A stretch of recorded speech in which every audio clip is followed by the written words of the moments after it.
దద్దోజనాన్ని ఎలా తయారు చేసుకోవాలో చూద్దాం. ఫస్ట్ ఒక బౌల్లో 1 కప్పు బియ్యం తీసుకొని కొద్దిగా నీరు వేసుకొని శుభ్రం చేసుకోవాలి. శుభ్రం చేసుకున్న తర్వాత 15 నిమిషాల పాటు నాననివ్వాలి.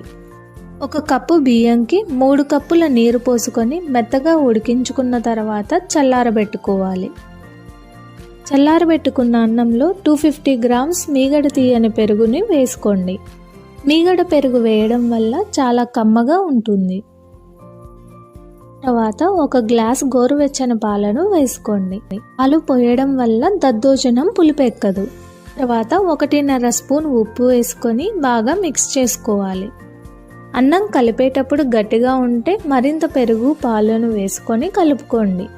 ఇలా లూజ్గా కలుపుకొని 1/2 అవర్ పక్కన పెట్టండి. ఆ తర్వాత పోపు పెట్టడానికి ఇక్కడ నేను నూనెను కాకుండా నెయ్యిని ఉపయోగిస్తున్నాను. ఎప్పుడైనా దద్దోజనానికి పోపు పెట్టడానికి నెయ్యిని మాత్రమే వాడండి. నెయ్యి వేడైన తర్వాత కొద్దిగా జీడిపప్పును వేసి వేయించి పక్కన పెట్టుకోండి. ఆ తర్వాత పోపు గింజలతో పాటు సన్నగా తరుగున్న అల్లం ముక్కలు, కొద్దిగా మిరియాలు, అలాగే కాస్త పచ్చిమిర్చిని కూడా వేసుకోండి. కొద్దిగా వేగనిచ్చిన తర్వాత ఎండుమిర్చి ముక్కలు, కొద్దిగా కరివేపాకు రెమ్మల్ని వేసుకొని దించేసుకోండి. లాస్ట్లో కొద్దిగా ఇంగువ యాడ్ చేసుకొని పోపుని దద్దోజనంలో కలుపుకోవాలి.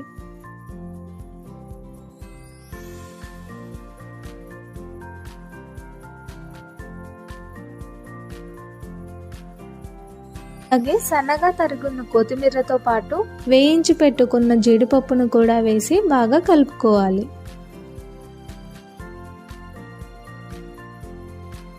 ఫైనల్గా దానిమ్మ గింజలు వేసుకొని కలుపుకోవాలి. చాలా సింపుల్గా అండ్ ఈజీగా కమ్మగా ఉండే దద్దోజనం రెడీ అయిపోయింది.